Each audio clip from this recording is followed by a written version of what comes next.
On this episode of Buff's Garage, I'm bringing this OBS 1989 dually back to life. Behold, the GMT 400 dually edition, made out of titanic steel with a jack that's older than I am on the front and a wooden logo there. That's cool. This, my friends, is the Harvester of Sorrow.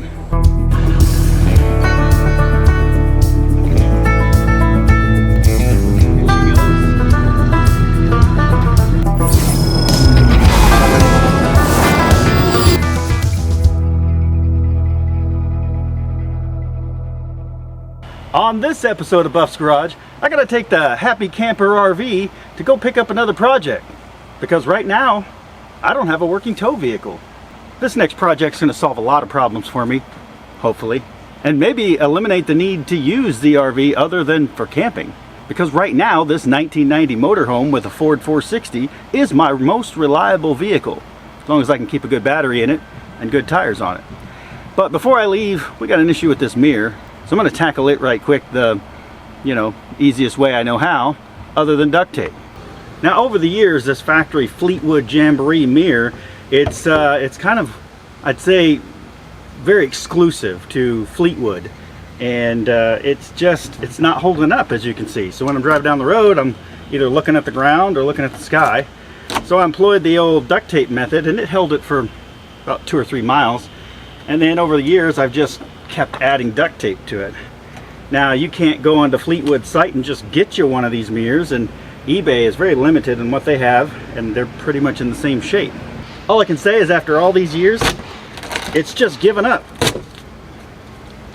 Now, I could go back through and try to rebuild it a third time, but at this point, I'm just going to do what we got to do, because I got to hit the road.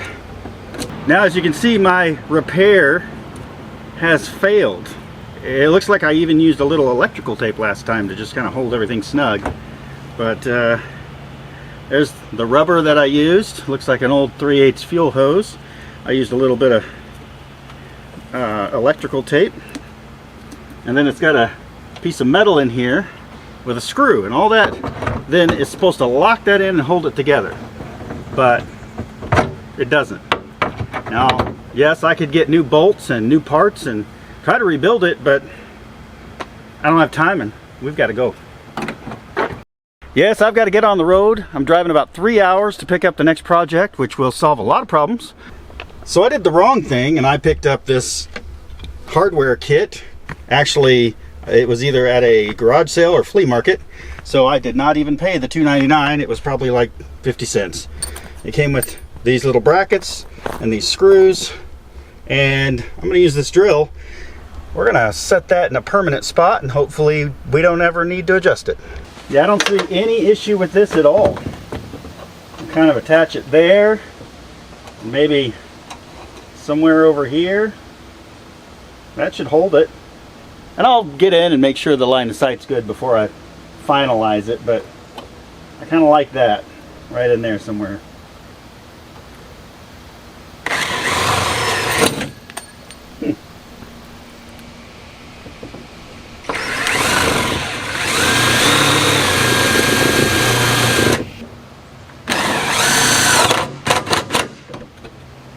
Self-tapper in there works just fine. Somewhere in there is about where we need it, so let's line it up and check.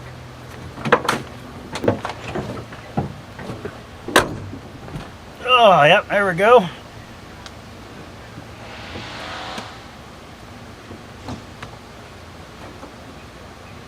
Right there would be good.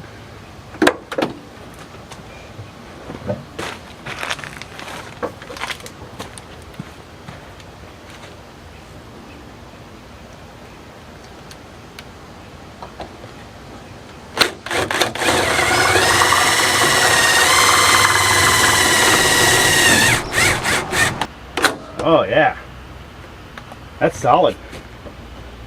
I'll check the angle here, although it looks pretty close.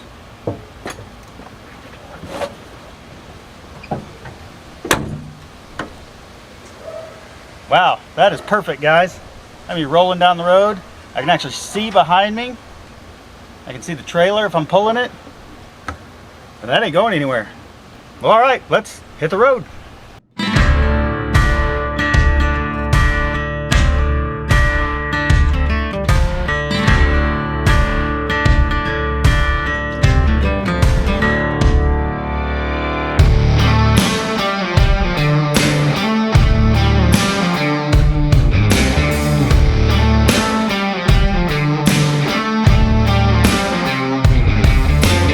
Well, I just got off that road to get on this road.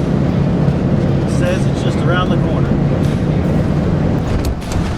Just when I thought I was going to get there, this happened.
Lots of trucks.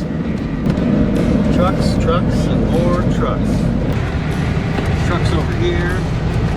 And there's the one we came for. Behold, the GMT 400 dually edition. All right, so I got my new friend here, and he's got this 89 one-ton GMC dually. It's got a 454 automatic transmission. Even the AC works. But let me show you some of the interesting things that have gone down before this guy owned it.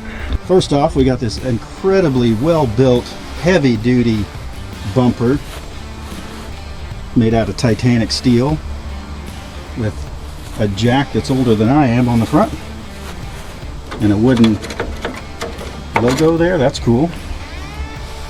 And just, you know, for us, it's got Pontiac parts, so you know it's going to work. We've got some wires that just randomly go places. Got stuff unplugged, that's always good. One of the things that the new owner pointed out is he did get it running, but he had to do some work on the TBI. And then he noticed that this thing has been heavily modified to keep it cool. So he's got, this is again, the guy that had it before, he put these electric fans in. There's a new water pump. However, if you look at this water pump, it's got extra ears on it, as if it's for a V-belt system. And for these trucks, I believe for the serpentine belt system, that's actually going to turn the water pump backwards, which means this water pump is not the right one for this truck. Which might be why he has cooling issues. I don't know. This guy didn't run it long enough to find out, and I probably won't either. We're going to get it loaded on the truck and back home, and I'm going to kind of dissect and tear into this before we do anything major. Also, there's issues with the brakes. We've got the Hydro Boost system. We're missing fluid in the front. Got some fluid in the back. Looks pretty dark. We might have to just go ahead and flush that whole thing, find out where the problem is, replace it, and, you know, fix the brakes. Moving down the truck, we've got truck mirrors. It's missing that. We've got this additional thing because, you know, you never have too many mirrors. Believe it or not, it only has 106,000 miles. The title does reflect that that is accurate. So that's pretty good. We've got a tack up here just kind of screwed on, so you know that's fine. A switch that's not hooked to anything. Extra gauges. No tunes. Windshield's a little broken, but these seats, I think they'll clean up. No tears or anything. Looks really good. Got a cool extended cab back seat back there. Then we got, you know, this problem. You pretty much know how we're going to fix it, but if not, you can watch me fix it. Well, if you don't want to lay on the ground and get your spare down, you have to crawl up here to get it, because you put it up here. Makes sense? Got a homemade bar right here, headache rack, and then this ingenious system that's hooked up here. It's got an A-frame. If you look, this one over here's got a nice boom on it. This one can unhook here, swing out. It's got cables right up here to hook into the boom to hold it up. And then it's got a winch. We got ourselves a tow truck. Are you seeing this?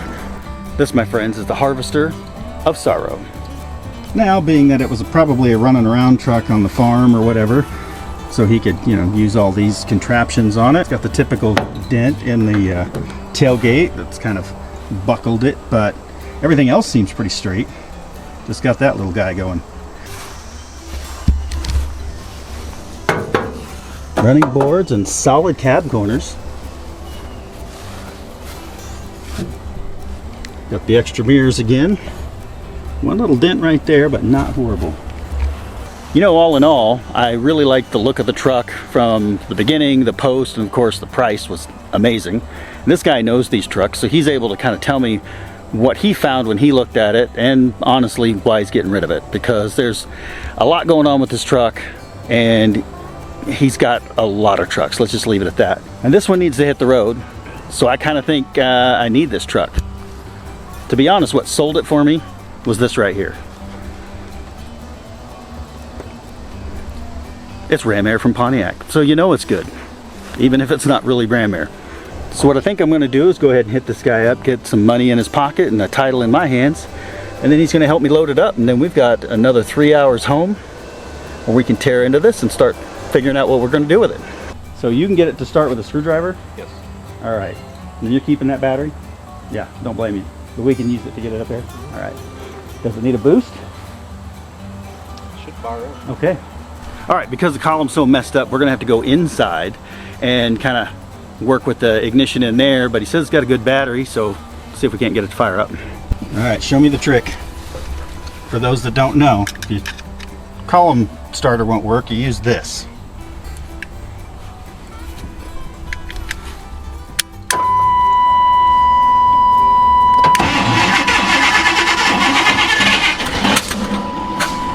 No backfire.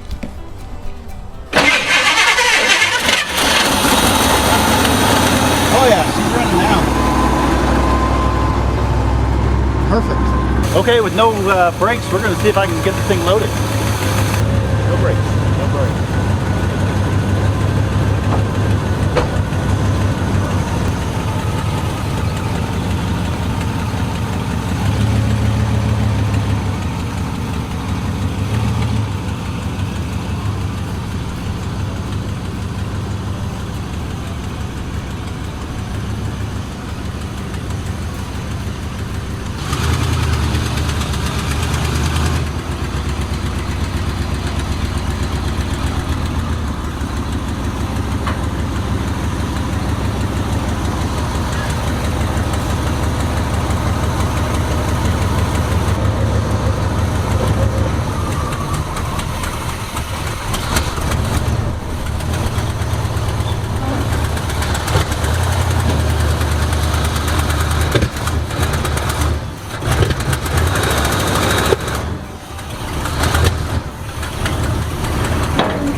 Alright guys, this time it wasn't my fault really. I was coming in at an angle, but it's just too wide. There's the ramp. Way down there. And we missed it completely. I had a good spotter. The truck's just too wide. Good on this one, but I should have come over just a hair. So what I'm going to do is back her back down, see if I can't get better lined up, and we'll just hang over a little bit.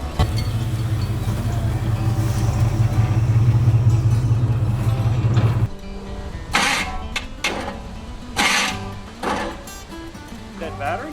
Probably. We're going to see if dead battery is the issue, and if so, no co-boost. Give it a shot. I ran it out of juice the other day.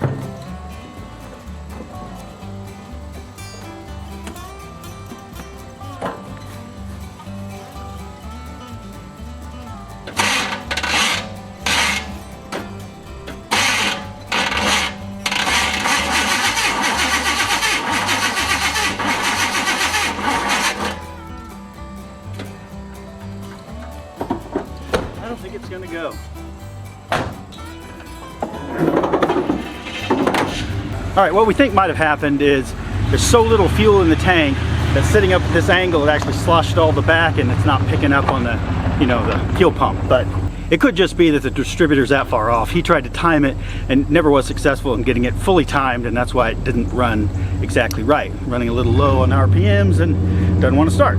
So we're going to bring the winch truck back out and see if we can't winch this baby back on. It was. Here it comes.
Folks, this is the reason why you have a winch truck with a big boom on it like that.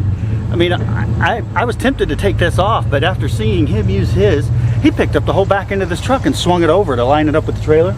And now we've reached the pinnacle point here where pulling from this way is actually picking his truck up off the ground. So he's gonna flip it on me and pick mine up from the back, and then he's gonna try to inch it on that way. Let's see if I can try to capture it. We have liftoff. Look at that. Picking it right up. Getting it past those problem areas right here. And then I'm going to go ahead and steer the wheels a little bit while he gives me a little push backwards. That's cool. Yeah, I'll make sure the wheel cocks it a little bit. You're there.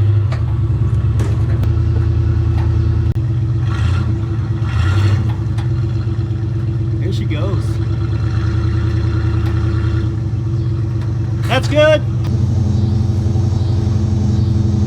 I think that's perfect. And she's on there. Squatting the old motorhome, but I've got airbags. We can air those up if we need to.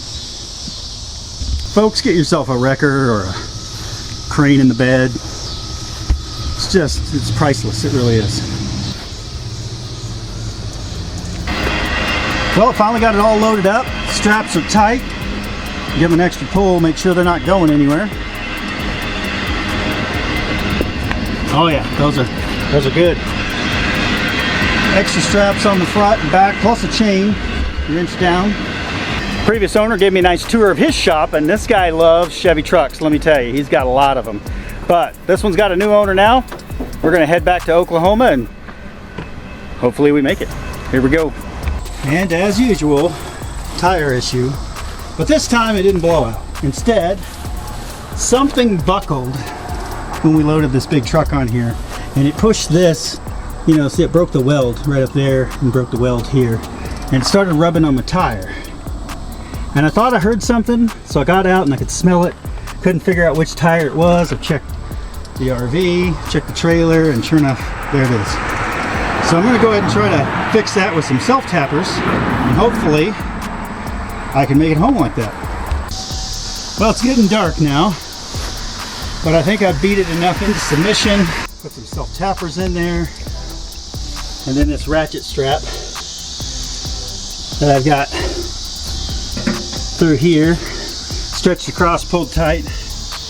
Hopefully that makes it without rubbing anymore. Onward.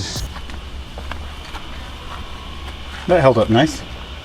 Well guys, I made it back to the lake, and let me tell you, that truck is heavy. It put the RV through its paces, probably maxed it out way beyond its capability, but we made it. Brakes were squeaking a little bit, but we made it. I went ahead and put a little bit of fuel in it whenever I stopped for gas for the RV, hoping that that's really all that was wrong with it and why it wouldn't go on the trailer. Like, we got halfway up the trailer, turned it off, and then it wouldn't start again. So could be something electrical, could be fuel. We're at least ruling out the fuel part. We know that the fuel pump worked, and we know when it had fuel, it was at least squirting it down into the engine. So now the goal is to put a battery on it and see if we can get it off the trailer. Well guys, I got the truck unloaded. It didn't take much. I put about 5 gallons of gas into the tank and then a fresh battery, and it fired right up. Runs a little rough, but it did roll off the trailer and was able to drive here into the garage. Now I know I've got some work to do, especially with making sure the timing's set correctly, making sure we don't have any problems with the plugs or the wires. I feel like it's running a little rich, so there may be some things I need to investigate there. And we also need to fix that column, because that column is about to just, you know, fall off in your hand. And no matter what, even if I get the brakes working, I can't drive it the way it is. So I'm waiting on brake parts. In the meantime, let's dig into that column. As I showed you when I picked it up, oh yes, reminder, 100,000 miles. It is crazy. It's a little cluttered, but it's 100,000 miles. Anyway, this is the problem. Yeah, so I'm going to start taking all this apart, and I'm going to kind of walk you through it along the way. It is a two-hander job and some special tools, but I'm going to do my best to kind of document as I go along, and hopefully if you have this problem, you can fix it as well.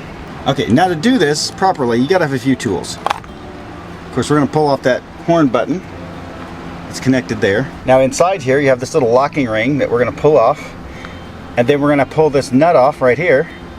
And then these bolt holes are going to act as our pullers for the steering wheel puller that's going to go right here. It's going to center itself on this bolt right here, and with those 3 bolts, we're going to cinch down that bolt and pull the steering wheel off. Now when that's done, we're going to grab our steering wheel lock plate tool, and what that's going to do is behind the steering wheel there's a lock plate. So there's several good videos on the internet on how to do it, and there's a couple not so good ones, but I'm going to just kind of give you the quick version. This isn't a how to fix your tilt steering video, but it's good to kind of get it is good to get a working knowledge on how this kind of comes apart, and a couple of the specialty tools you will need to be able to tighten this thing up. But let me just show you. So for starters, you're going to need your steering wheel removal tool right there on my steering wheel. And then for this particular year of vehicle, you're going to need the steering wheel lock plate tool remover. That's our lock plate down there. And once you kind of get this whole assembly loosened up, get it hanging here by the wiring, most of these screws are either Phillips head or whatever this is. What is that, like a T25, T30, something like that. Or we even have the T15, which is holding our ignition cylinder in. But once you're to here, then you need this special tool, which is called a steering wheel pivot pin remover tool. And it looks like this. And there's a few little variations out there, but basically this is what's going to pull these pins out right in here. and you have to have this to be able to pull those out. So once those are out, this assembly comes out, and then right down in here we've got a couple of E8 bolts. It takes that external star 8 socket to get in there, and some people only do the 2 that they can see, but take this whole assembly out, do all 4, and that way if you ever grab the steering wheel while you're getting in and out, or just heavy use of the tilt, it's not going to fall apart on you. So you got to do all 4. So I'm going to disassemble that, tighten those 4 down, put everything back together, and show you the result. Mine was all kinds of screwed up. Twisted around in here, not sitting where it should be, none of the bolts lined up. The whole damn steering thing came out. Bearings everywhere. Just awesome. If I ever get it back together, it'll be a miracle. But this is how you do it, if you wanted to do it at home. As I'm putting this back together, I got the column all sorted out. You can tell it's in there solid. You can tilt it without problems. Key turns. I put the key over, this goes into gear, so all that's good. Even got turn signal, high beam. I assume all this will work, but we'll figure it out later. I want to kind of point out a little note here. Let me get some light on it. When you're going to realign everything, of course you got the little horn button here. This usually has a piece of plastic tube that sticks out and then would fit inside the steering wheel there. Well, they broke mine, and they've replaced it with a piece of aftermarket stuff that you just kind of wedge in there, and then it's got a clip for the horn button. But how do you make sure that you absolutely have it straight? So you could always just make sure when you take it apart that the wheels are perfectly lined and this is facing up and down so that your steering wheel can just be put right back in there. You also want to make sure the tube lines up with the hole, but ultimately there is a trick that GM actually did when this thing was being assembled. So on the assembly line, this thing, if I can get to zoom in, it actually has a little chisel mark right there on the end, and that is, regardless of position, that is to match up with the chisel mark.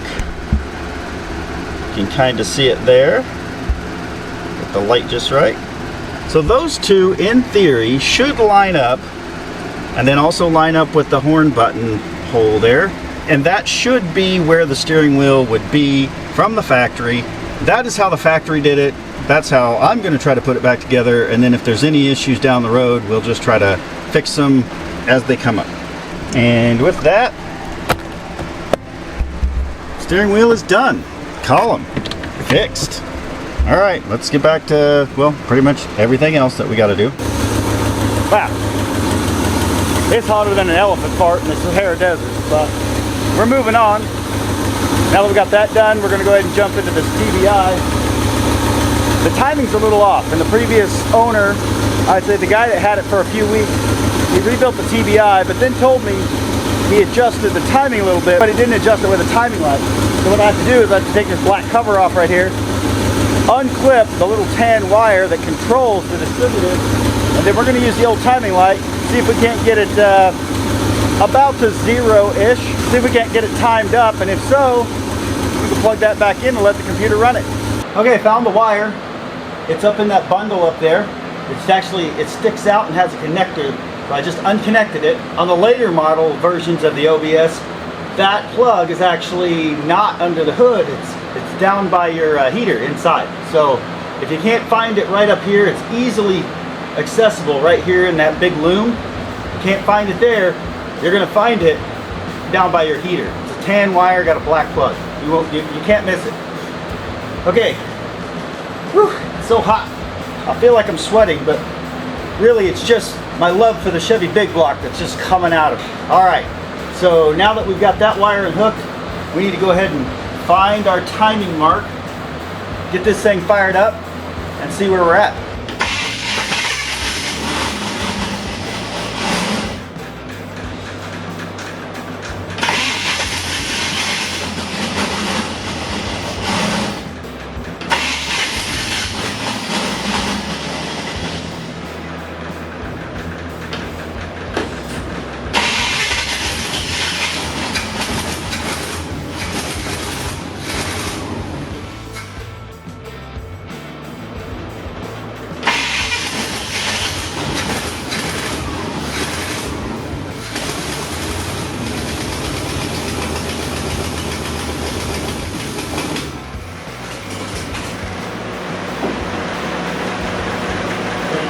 pressure's already too low. We gotta crawl here and fix that.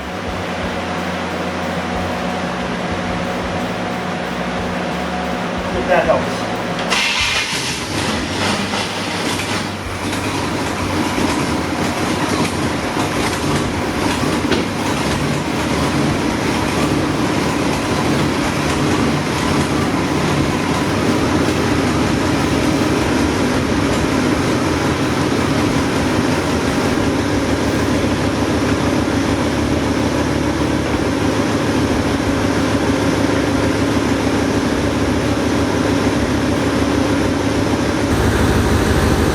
Bumper's really inconvenient.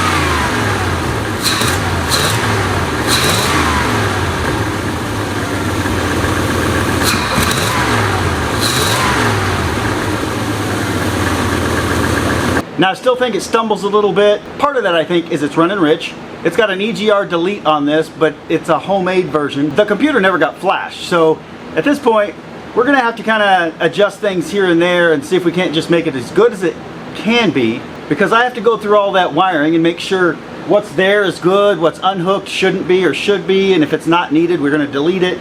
We just don't want any extra wires running around, maybe touch something hot and short out. But we still have a lot of computer controlled items on the truck, and those things kind of regulate the spark and the fuel mixture. So, and then you got the homemade stuff where we put electric fans in the front and the back to keep everything cool, but it's not on a thermostat because the thermostat wire has been plumbed in with household plumbing, just like the EGR valve was deleted with household plumbing stuff. And there's a wire coming off of that sensor clear up here going to no man's land. The wire going back to the computer is now spliced into that. So really it's just an unhealthy scenario for the electronics in this. So I'm going to try to delete the extra stuff that I don't need and then find another way to either control these fans or just go back to a mechanical fan. It worked before, I'm sure it'll work again. Now talking about cooling, obviously got the add-on stuff, which is fine. Electric fans work just fine if you get them in there right. But I can't forget to turn the switch on. It's kind of a big deal. So eventually I'd like to put that on a thermostat. But then I opened up this thing just to make sure there was coolant in it. And sure enough, it's right up to the line. But it is brown. We're talking brown, like muddy river brown. So I've got a new water pump coming because I'm not so sure that the previous owner that did the majority of the work didn't actually put on an older style water pump, because it still fits. However, this is a serpentine setup. And most of your standard water pumps turn in a clockwise direction on a V-belt system. In this particular case, whenever you go to a serpentine belt, it's actually going to go counterclockwise. And it's something you could miss because a water pump is a water pump is a water pump for a small block or big block Chevy. They all look the same.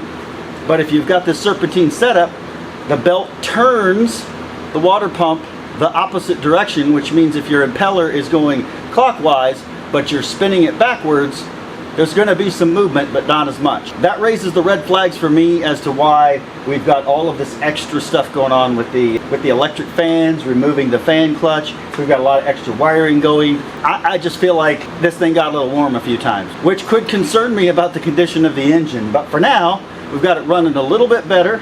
Seems to still be a little rich. So once that coolant temperature sensor comes, that also regulates how rich and lean the TBI will run. So we'll get that switched out when it comes. I also need to get an air cleaner coming. I've got one for the old Brian Vantana, but it was a 4.3 liter size, a little smaller. So I think we need to, up our game here and get something just a little bit bigger. Make sure we got plenty of airflow going to this big old engine. So as of now, while I'm still waiting on those parts, I do have some brake parts here in stock. And since we don't have good brakes on this thing, like it'll almost stop if you put it all the way to the floor. That's it. I'm going to start running through and just kind of shaking down the brake system. I see right now I've got really dark brake fluid on the rear reservoir that's about half full, and the front reservoir is empty. So we're going to get it filled up, start testing the brakes, see where it comes out. And if it doesn't come out, we got to figure out where it's going. And while we're doing that, I got new brake hoses and new brake pads to at least round out that. And if we need rear shoes on the back, I'll get them coming. Let's get started. So you can see the leftovers. What I thought was a starter issue. And in my defense, the starter was an issue. I mean, when it did have good battery and power, it was just kind of slowly doing the rrr. That's with a good battery. So it was probably on the way out, and rather than, you know, have it fail at a time that's inconvenient, let's just do it now. So I grabbed the starter, threw it in, and even though it stopped cranking before I changed the starter, it still doesn't start with a new starter. So no, should I just think that the new starter's bad? Maybe. I mean, parts stores have failed me recently, several times. But that's not it. So I actually started tracing things down, went back into the column to try to figure out if something was up there, and didn't find anything. Started tracing down wires, relays, fuses. But these 89 trucks are fairly simple. They've basically got your power stuff going into your column. You've got a purple starter wire that comes out, runs directly over to the back side of the engine, then goes down a metal tube, and then out. The metal tube is just to protect it, right? It kicks out where the starter is and goes in. So when you turn the key, it lets all the power run through that switch under the dash, and then it kicks power over to the purple wire that says, hey, start the engine. Would you believe that the starter wire, the purple wire, has melted inside that tube? Now that probably happened long before I had it, and it was probably a slowly developing problem, but got worsened by the fact that the person that had it before me couldn't get it to start. That guy only owned it a few weeks, but in that time frame, he was working on the TBI and trying to get the distributor, you know, the timing set, and it probably didn't start for him a lot. So he was probably cranking on that thing a lot. No fault to him. I get that. But if that wire was already compromised, running down that metal tube that just happens to be grounded, and then has heated up over time, it eventually either cracked or wore a spot. But definitely by the time I was trying to use it, it's melted, and because of that, no starter. So rather than scab something together like I started to do, I've actually got to run into the parts store and grab some wiring, and we're just going to rewire it. Let's see if they have purple. If not, you know, red, black, green, whatever color's gonna have to work. And if anyone ever buys this truck from me later and wants to know which color the starter wire is, watch this video and you'll see which color I end up using. I like to try to put the same color back that I used because I happen to know that pretty much all GMs use a purple starter wire. But that doesn't mean that's what we're gonna do. So at least in the future, if you have questions about the wiring on this truck, anything that I've done will be in these videos. So I guess I should start tearing out the one that's in there, and when I do, I'll kind of show you what's going on with it, and then we'll replace it, get this thing running, roll it outside so I can start checking brakes, because I don't want to get, you know, brake fluid all over this nice floor. I just want this truck running and driving. And what it needed was the column fixed because the damn thing was about to fall out. I needed to get the starter fixed because it wasn't right, and you know, start addressing the cooling issues and the brakes. So I'm going to make that happen, and I'll update you once that's done, because who wants to watch me pull wires? Nobody. I still think it's so cool that it says Ram Air by Pontiac. I mean, who knew I was a Pontiac fan when I bought this truck? Well, I tracked down all the wiring in this thing that directly affected the starter, and I can say that that wiring, I forgot to show you, but it was not only smashed, but it was falling apart. Just the insulation was gone off of it, and it was making contact with ground. So that would be why it didn't start. So at this point, the only thing I have left to do is test it, see if it actually starts now. And if not, then I don't know. Anybody want to buy a truck?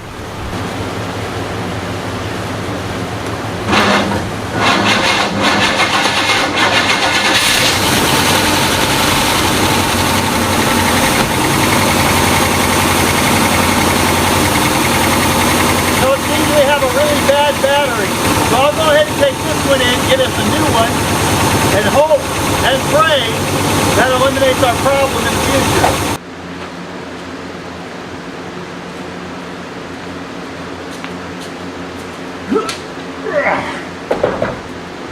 Well, one new battery later, hopefully this thing's going to start.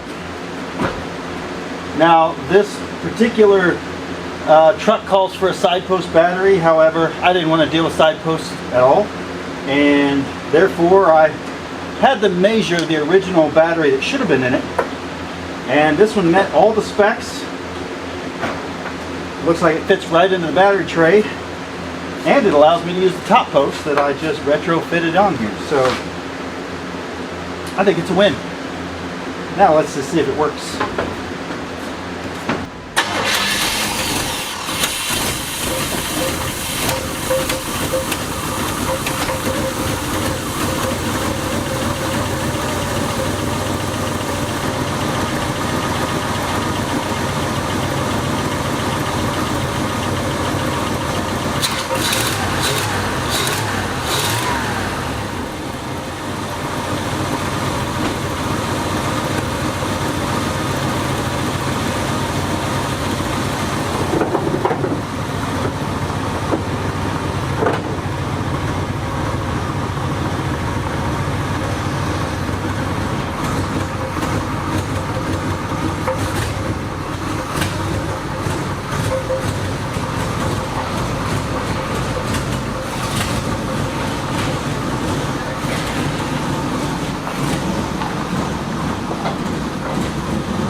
Well, let's hope there's enough brake fluid to at least see where it's leaking from.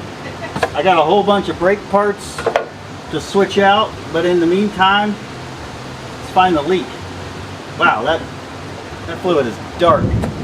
Well, the stuff on top's clear. All right, that's filled up. Let's see where the ground gets wet. So before I dug in anywhere else, it's about to rain. I want to make sure I kind of crossed all my I's and dotted my T's. So this thing has anti-lock, and because of that, it's got this little valve right here. So I went ahead and loosened this while applying pressure to the brake pedal. I did it the one-person method here. You know, crowbar to the brake. And each time I pumped it up, I was getting air out of here. There shouldn't be air in there. So I went ahead and kept going until just fluid came out. I haven't found yet where any of the brake fluid's leaking, but having purged that, I now have somewhat of a pedal. The big question is whether or not I have pedal when it's running, and I'm gonna find that out. But one thing I noticed was that one of my lines has been well doctored here with a wonderful little shop rag that's tied and pretty crusty, kind of like a 14-year-old's, you know, special sock. So I'm going to have to figure this out and probably replace this line so that we have reliable fluid flow back and forth. We're not leaking anywhere. Not going to run out of power steering, which means I'm not going to run out of brakes. So that's in the works to replace that. In the meantime, I've got some pedal, which is better than no pedal, and now we can kind of start looking at what else we need to do to make these brakes work, because it did leak from somewhere, because this was empty. So I don't know where it went. This would be the rear, I believe. This would be the front, and so I might have a leak in the rear, and if so, I've got new rubber hoses and brake stuff for the back, including wheel cylinders, which is likely where this ran dry, is coming out of the wheel cylinders. But before I dig into that, I'm probably going to run it around the block and see how it does. If you look in here, you can see his homemade pipe contraption that he came up with so that he could try to run two of these one for the vehicle to run off of and one for his fans, but obviously that failed because the wiring has no insulation and is just running off in that distance there, doesn't connect to anything. My guess is it got too hot, stopped working. But in the meantime, this one's not getting the reading it needs to because it's coming out of here teeing, and what we need to do is just pull all that out, put a new one in, hook it up, and maybe it'll run better, because this will cause it to run rich, which I was getting black smoke out of the tailpipe when I was revving it up. So that tells me it's running rich. Not a timing issue, it's a fuel issue, and the only thing that controls the fuel is the computer. This part controls it, this part controls it, but mostly if it's running rich, it's this part. So we're gonna start here and then just start running through all this. I mean, we got a lot of stuff that's just unhooked because they did an EGR delete also with pipe, but they did back here. So we got things just randomly unhooked. We got an entire smog pump that's not hooked up. You know, normal stuff. Now when you do an EGR delete, you're supposed to also have the chip tuned. Well, look at what I found in the glove box that makes me believe somebody at least made some effort. I don't really know. But let's look at it. So in here I have the original book with all the owner's documents in it, and I'm not going to sit here and go through them all. I have the original book and a bunch of paperwork. At one point this vehicle had a gear vendor's overdrive. You can see by the box on the kick panel down there, it did have one. I've looked, it does not now, but I was also told by the guy that I bought it from that he looked as well, because he's a truck builder. I have the original book here for it, all the RPO codes. But inside here I found something interesting, that it did in fact have a jet chip put in it. And with that, it leads me to believe that at least somebody did something to it at some point with a chip. Now whether or not it's right for an EGR delete, I have no idea. But what I do know is we're going to run with it like it is, try to fix what we know is wrong, and if it still doesn't run right, we'll have to come up with another plan. Now that I have some pedal, I'm going to go ahead and fire this thing up, take her for a little drive around the block and see if it has brakes. And if so, then we'll start, you know, chasing down the little things that's causing the leak, which I'm pretty sure is rear wheel cylinders. We know we've got this hose on the power steering pump we need to deal with. And, you know, I bought new brake pads, but we'll go ahead and look at the front brakes too, just to see if we need to do anything. If not, we'll save them for later. See if it fires up again.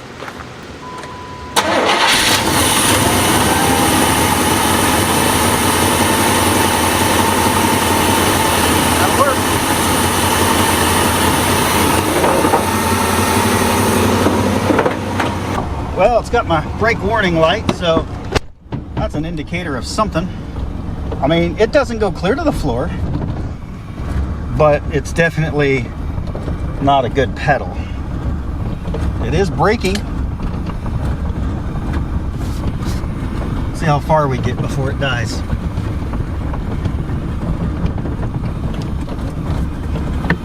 Seems to be getting better.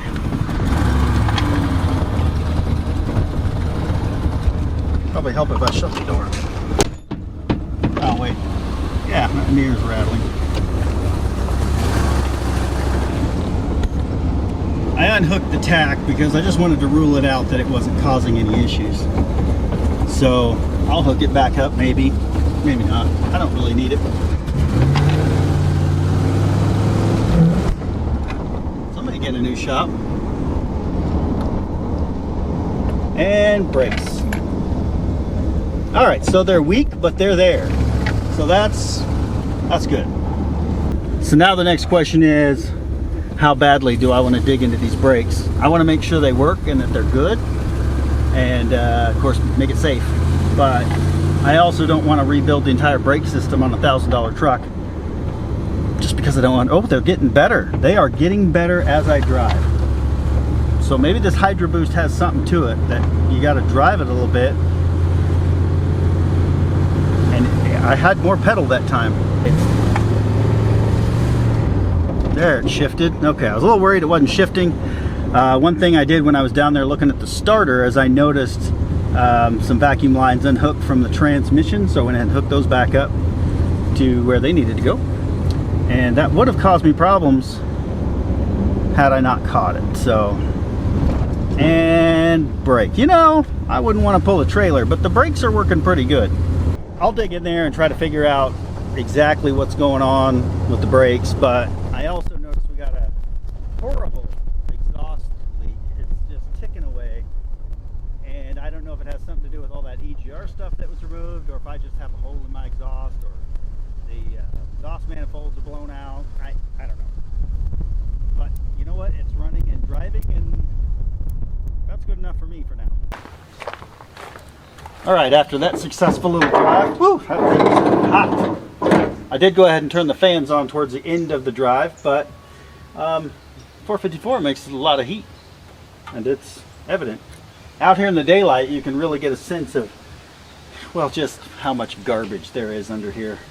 I mean, we got all kinds of vent tubes and things just unhooked. We've got just extra stuff that doesn't need to be here. Just garbage everywhere.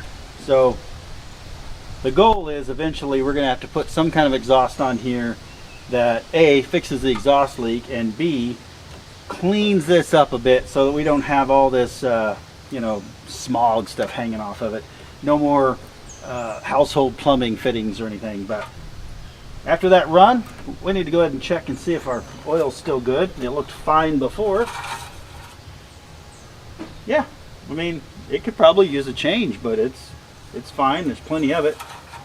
Yes, I know I'm supposed to check this transmission running. It had a little hard shift, so I know there's fluid in it. But, you know, it's not burned. It's red. It's probably time for a fluid and filter change just to make sure, because it's going to be on heavy duty. Yeah, wouldn't hurt it. In that case, we're ahead of the game. Oh my gosh. Yeah, there are more plumbing fixtures down here.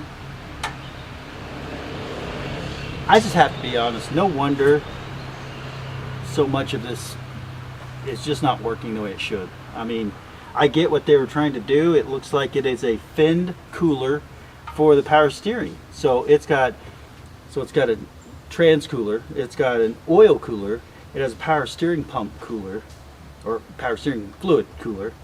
We've got electric fans that they've added on after the fact.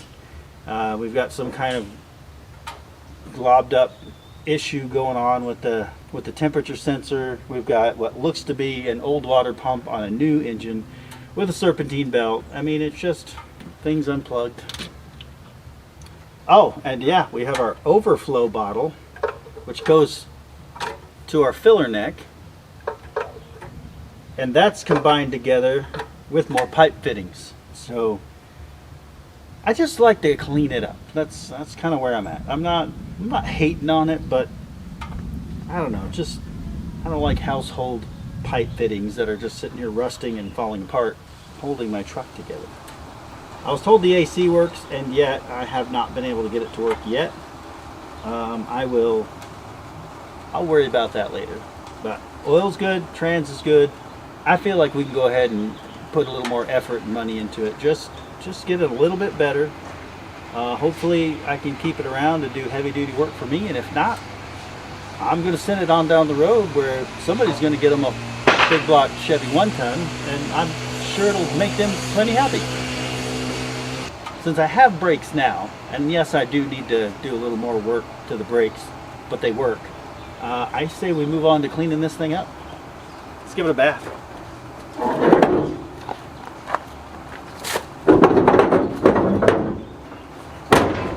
Well, it's another day, and we're going to see if the old dually will fire up.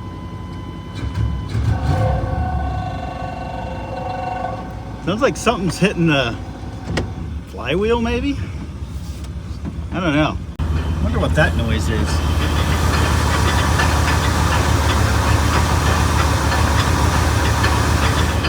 I'm in park, so it's definitely something in there.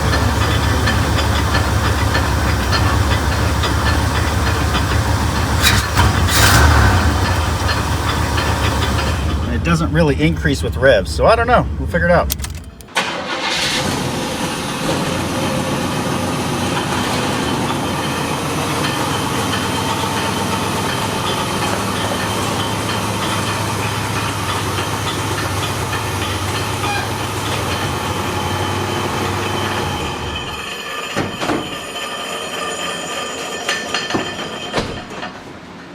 Well, if that didn't sound right, it's because it's not right.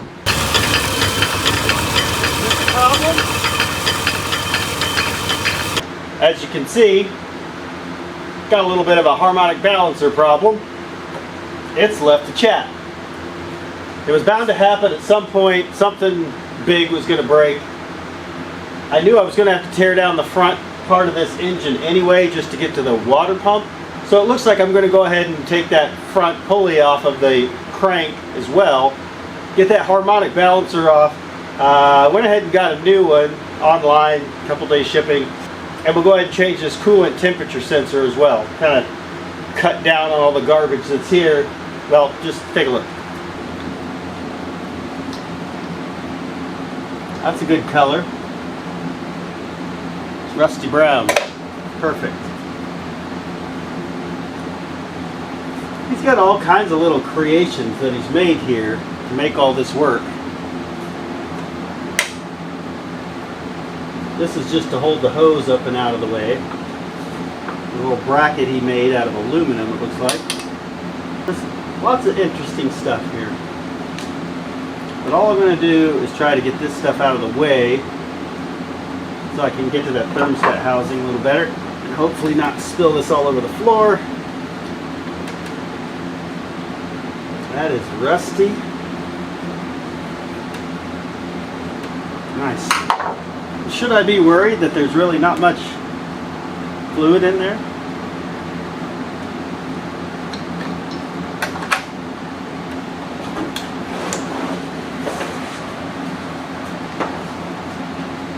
What am I seeing? That is one empty tank. Well, this radiator is dry. No big deal that I've just been driving around like that. Well, hopefully I can still get in here and get that plug out and mount our sensor in there. Let's see. Okay, update. I got all the plumbing parts removed. So this little fancy thing, there was a piece of straight pipe into a T connector with two sensors, one on each end of the T. This is the factory original one down here. This doesn't go to anything right now. And so this was the one I went ahead and replaced. This should feed the computer with the information we need it to have to make the engine run better. In the meantime, I took all this garbage out and just sealed it up with this for now. I need to just get a pipe plug, seal it up. But again, noticing that we are dry. And if you look down in here, also dry. Not sure why there's a second filler neck, but also dry. So with so much dirt and rust down in there, I have no idea what kind of shape this radiator is going to be in. I believe the vehicle has overheated at some point just by the amount of garbage, crap, stuff that's been done to it. That's not a good sign. Instead of pulling that water pump right now and doing the harmonic balancer, which I know I really need to do, but I'm not doing it right now, I kind of want to just put water in it just to see what happens, because at this point it had no water in it and I need to see if it's leaking, because if it's leaking, everything else is moot. If I have to pull this radiator, then that'll be more access for that harmonic balancer. But if I don't need to pull the radiator because it doesn't leak, then it's going to be more fun, but at least I'll know, right? So I'm just going to figure out a way to get water in this thing and then go from there. Well, not knowing why this has no water in it, I'm feeling confident that this is not going to have any kind of problem.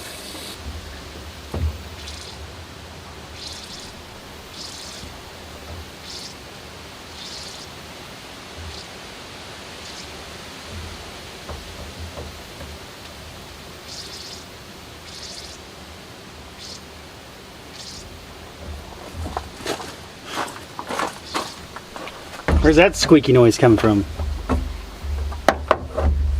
Sounds like a mouse. There we go. Come on, get on there. I see no issue with any of that. Don't know why it's clear up here. I have a feeling I'm going to find out that this radiator's bad. I'm excited for that. Hopefully that radiator cap's good enough. All right, let's burp it.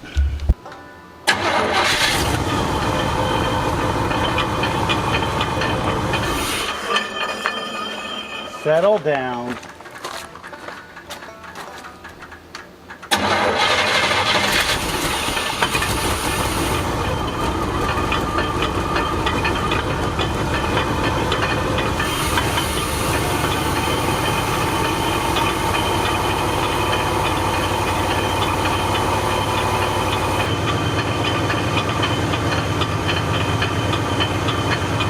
Alright, well, I went ahead and topped this off, drove it around a little bit till it got warmed up. Never saw the temp really peg out or even get to temp, honestly. But I did drive it around until it got warm. I really just need to let it sit and get up to temp. But I gotta tell you, it has smoothed out a lot. I haven't lost any fluid. I've checked down into the radiator to make sure I don't see any leaks that are sprung. I've got it on this beautiful clean floor. And there's no new drips underneath. So at this point, other than it needs a massive flush to the entire cooling system just to get all the rust out, then after that, once we get it all flushed out, then we can put in the proper amounts to cool it. But before I do that, I'm just going to say screw it and go ahead and put that new water pump on, because I'm already going to be there. I also got this new harmonic balancer. It has separated right here on this line. The other one has, and so it's just clanging away when it runs, but it runs smoother, and that's without pulling the plugs or wires or anything else. Not saying I won't do that, but right now I'm happy with how smooth it's running. It seems to be firing on all 8, so I'm happy with that. But when I pulled the dipstick, it is horrendously full of gas. So I don't know if that was because it was being tested before and we had a throttle body issue, or it's just still too rich. I don't know. Once I changed that cooling sensor, it definitely has leaned up a little bit. It's not as rich as it was. I adjusted the timing a little bit, but we will go back and retime it and make sure I followed not only what the manufacturer says, but then I called the guy who reprograms these when you take the EGR off, and he gave me some tips that we're just going to go ahead and advance that distributor a few degrees, basically until it's running nice and smooth, reconnect our little tan wire, and we're good to go. Okay, so for now I got it to the point I'm fairly confident I can walk away and knowing... Did I just see a drip? Ah, I forgot a hose clamp and it freaked me out for half a second. Anyway, besides that hose clamp, I feel pretty confident I can walk away when I get back off a trip. Hop on a plane tomorrow. When I get back off a trip, I will put this harmonic balancer on, put the new water pump on, get all that sorted out. We're going to go ahead and change the oil and filter because at this point it just needs it and it deserves it. And then we'll come back in, start buttoning up things, pulling out all this extra wire that we don't need. I've already got a pile of it on the floor over here. Just stuff that we're not going to use, and honestly it doesn't go anywhere, so why let it stay there and possibly short something out. Once I clean everything up exactly how I want it to, then we'll go ahead and start doing other stuff like brakes, vacuum it. Heck, I might even give it a car wash. It needs it. Oh, and AC. We were told the AC works on this. It's obviously leaking from the Schrader valves. So here's Schrader valve 1, Schrader valve 2. There's a little bit of oil around them both. So my guess is we need to change those Schrader valves out. Start with that before we start doing any O-ring work. And if we can get it pressurized, holds the vacuum, get this thing to click on, we might have some cold AC inside this thing. Next big project, we've got a giant tire that's literally sitting on a piece of angle, or I guess it's I-beam, that's actually touching the roof. It's laying on the roof. That ain't gonna work. Not only because it's banging on the top of the roof, but also I don't want to crawl up there on the side of the road to get that frickin' heavy ass tire down. we're gonna dismantle that whole thing, get it put back up underneath where it belongs, and then we have all these little extra mirrors. We've got extra mirror holes. I'd like to make it nice again, and if that means I have to nut and bolt these mirrors, I will, but that's not gonna work. But there's several things we need to do to get this thing roadworthy. We need to get it able to go down the highway without banging and clanging and basically falling apart. And I don't know, I'm just really excited now that we got this far on the engine, just discovering all the new stuff that's wrong with it. Okay, so I'm delaying the inevitable. I need to pack it up for tonight. Got to get on an airplane early tomorrow morning for another project, which you're going to see very soon. And then I'll be back to finish this one, get it all knocked out. We'll see where this takes us when I get back. See you in a few days. Well, good morning. It's bright and early here in Tulsa, Oklahoma. I'm at the Tulsa International Airport, getting ready to jump on a flight headed north to pick up another project.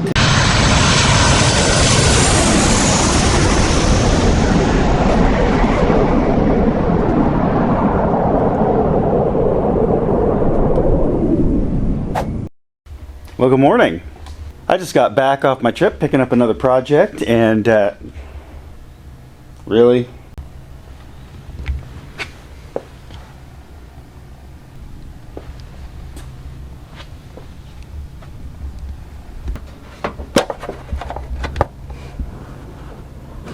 Well, that would be why it had no water in it when I got it.